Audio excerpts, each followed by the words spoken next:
Today is a continuation from last month, celebrating Black History. And then the next time we gather, we'll be fully focused into Women's History Month. So, because I know that now March, we're sort of shifting that. So super happy to be here today with all of you. Will, anything you want to say before I just kind of dive right in? Don't have anything. No. Awesome. I love facilitating with Will. It's super fun getting to do this together. So, all right. Super quick disclosure. We don't have any conflict of interest with what we're presenting here with you today. The Compassionate Integrity Training Program is brought forth by a continuation of research from Stanford Emory University. This is provided by Life University from their Center of Compassion, Integrity, and Secular Ethics. So we just wanted to give acknowledgement to Drs. Michael Carlin and Brendan Osawa for just all of the research that they've put into this. Compassionate Integrity Training, just to help you kind of level set on what this program is and why we're excited to share so many components of it, it's a lot. It's 10 skills that build on each other. Each skill is about 2 hours of a session. There's pre-work, there's post-work. It's really just as much as you can, put into such a program. But the reason why we like to share how it's laid out is because it's in 3 series. And really the purpose of this is to start with self and build on with our relationships to others and all the way up through systems, right? So starting with ourselves, we're kind of being the change. That's the lens that we're taking with this. And then how do we put compassion at the forefront of all the systems that we're in right now? So what a wonderful community to be bringing this to, because I think we probably have some similar goals that we're working towards. A tiny bit of the history of how attitudes have shifted in the research that has built up this work. So several decades ago, there was sort of this conventional attitude of what's wrong with people, right? A lot of psychiatrists, psychologists at the time were like, everybody's evil. Everybody has this dark side to themselves. And I was like, no, actually, we all have compassion inside of us, and we're actually a collective, a collaborative species. Our survival is dependent on collaboration and nurturing and compassion for each other. So then the research shifted to trauma-informed. I've been hearing a lot of that in conversations around the community. What happened to you, right? Will and I were talking about yesterday. Oprah has a great book called What Happened to You? And it's really shifting this lens of, instead of what's wrong with you, to just understanding, right? How have people suffered? And then the next step on that, how we build into resiliency-informed approach is asking what's right with you. I myself am a strengths coach, so I'm a little biased in how much I love that this second question is in here. What are your strengths, right? So it's again, just celebrating how resilient humans are, understanding how to work with that trauma-informed approach and move forward. And we're actually going to, in our next session in 2 weeks together, we're going to talk a little bit more about being in that resilient zone. But for today, we want to talk about going from a spark to a forest fire. So I'm going to pass it to Will for this next section. Right. Well, thank you, Paige. And just full transparency, a little box popped up on my screen that says this meeting is being live streamed, and threw off my technology flow, but we're going to work with it. So it's just fine. We're going to have self-compassion today. But with that in mind, this is such an honor to be with each of you and to just share a taste of what this program offers. And the word compassion is something that I think all of us can get behind, but I don't know that we have a shared definition. So I want to set the table by offering the definition we use in Compassionate Integrity Training, which is compassion is the wish to alleviate the suffering of another. Now, this is an important way to define this word because it separates the actions from the desire. Compassion can refer to our orientation towards each other, cognitively, affectively, and motivationally. but it doesn't tell us what action is best in any given situation. For that, we need to complement compassion with discernment, with critical thinking, with knowledge and understanding. So, what compassion does do is it guarantees that our sense of concern is genuinely other oriented and that we are seeking to meet others' needs, not just our own. So, because of this, I believe that compassion is absolutely essential to ethical action and to leading a life of integrity. So, our first concept or our first thinking trap is called essentialism. And I'm sure that I'm not alone when I say I have fallen into this thinking trap of making someone totally good or totally evil.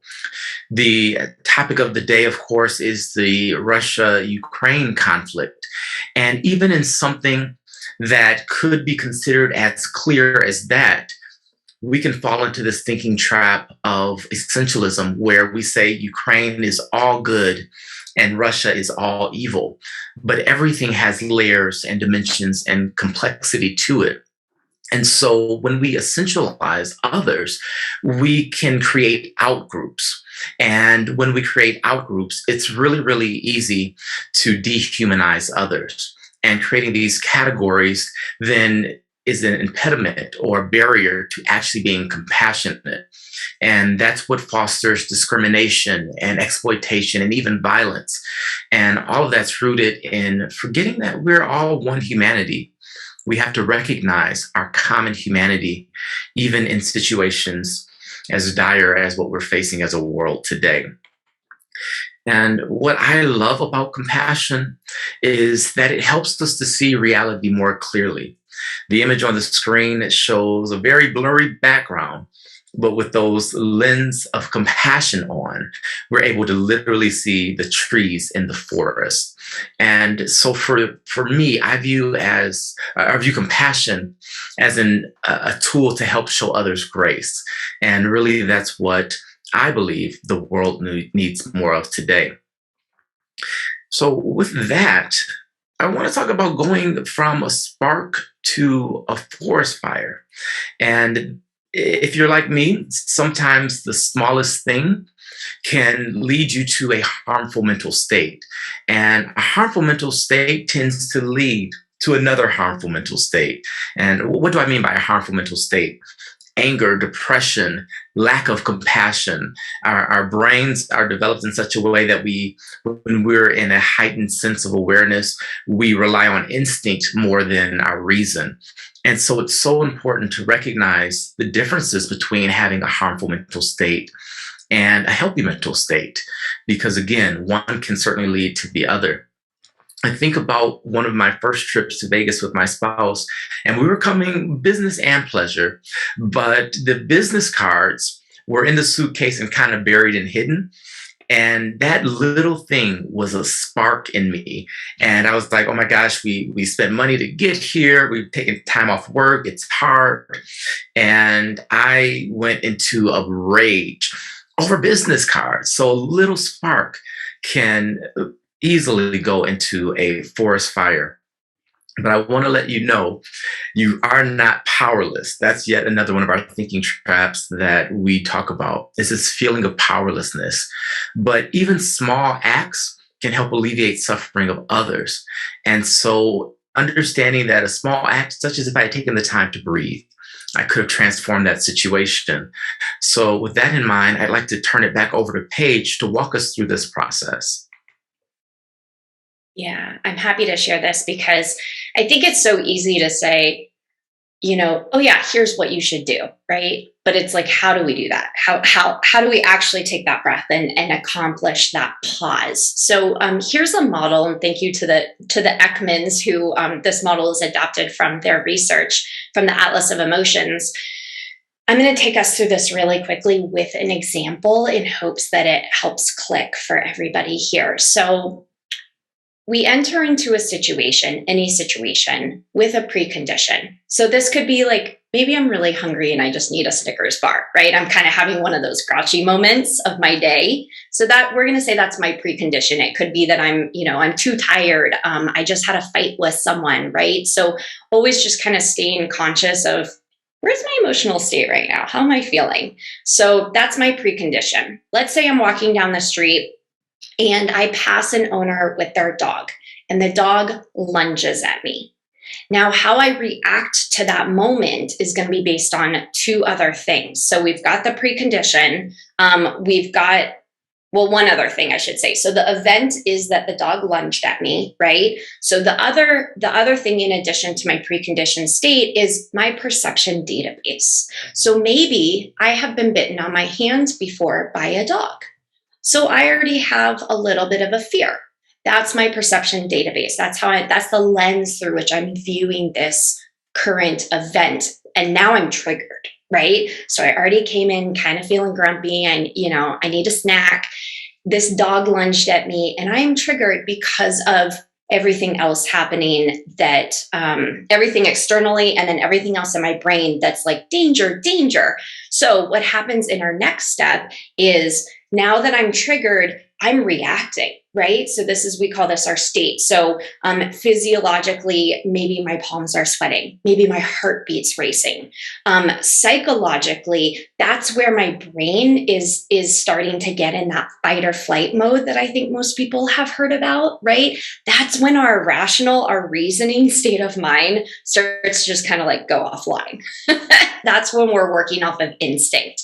And so when I'm in that state, what can happen if we look at our next step here is I have two choices. I can act in a way that's beneficial or I can act in a way that's harmful, right? So what a harmful action could look like is, because I'm in panic mode, instantly now I'm yelling at the owner of that dog. I don't even care who's watching on the street and I'm making a fool of myself and I'm totally embarrassing that person. I'm in panic mode.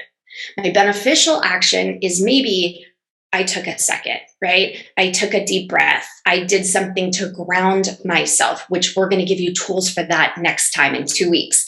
But I took care of me first to calm panic mode. I took a pause. And then I was able to have a beneficial action from the state, from the trigger in that event. So what happens is, this can turn into a cycle where our post condition of any given event becomes our precondition for the next one, right? So you can see how they're sort of linked. But where we want you to focus is the how and the when, right? You have, like Will was saying, a thinking trap of we're powerless. No, we're not. Like we have tools, right? It just takes practice, but we have tools. And that's what this selective filtering period, if you can see in that shaded box with steps 3 and 4, that's where we can put in the tools. How can I calm my body, right? How can I tell my brain, like, all right, come back online, cognitive, rational thinking portion, because I have a choice in how I respond to this situation. I'll pass it back to Will to continue the conversation. Thanks so much, Paige. So that selective filtering period is absolutely our moment of choice. And so as the screen shows, over time, we go from one precondition to a postcondition, which then becomes our new precondition. And this happens thousands of times, moment by moment in a day. But I want to take us back just a bit to when we perhaps are in a harmful mental state.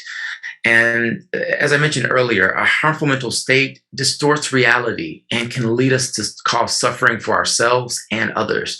When those compassion glasses aren't on, we can really cause some damage. But what I want to encourage us to think about as those who are helpers and healers, and those of us that work with humans, which is every single person on the call today, I want to take us all the way back to our ancestors. Intergenerational trauma, which some refer to as transgenerational or multi-generational trauma, or if you grew up like I did, it was called a generational curse. This is trauma that's passed down from those who directly experienced something to subsequent generations who didn't experience it directly. So coming out of Black History Month, a lot of us start with Black history in America at slavery. And so what happened in slavery is not disconnected to what's happening today. For example, my mom lived through integration, and her mom was total segregation. And before that, my great grandmother was actually one generation removed from enslaved persons. And so they learned to cope by cutting off emotion and also by being hyper aware or hyper vigilant. And so this mental state is actually passed down unconsciously. And so the actions of my grandmother and the actions of my mother then influence my precondition. And it can lead to struggle and to that brain being in fight or flight mode without any triggering event I directly experienced. Some call this secondary PTSD. There's work in epigenetic about this as well. So to circle back, the precondition or the context can actually be inherited and may not show up on an intake form or when you say, hey, how are you doing today? And the perception database, that way of responding, it may not be shaped by anything that individual directly experienced. It can be shaped by trauma, by experiences, by good things in the past. And this is demonstrated by science. So keep that in mind in all of the work that you're doing, in every interaction you have, that each of us is bringing an entire world to the conversation that is invisible. So to close us out, I want to end with this concept. If you want to be happy, practice compassion. If you want others to be happy, practice compassion. And we could say this another way. If you want to be in a healthy mental state, practice compassion. And if you want others to be in a healthy mental state, practice compassion. So more to come. I hope that this was valuable and provided something you can use right away. And I'd like to turn it back over to our wonderful host, and I will stop my screen share here.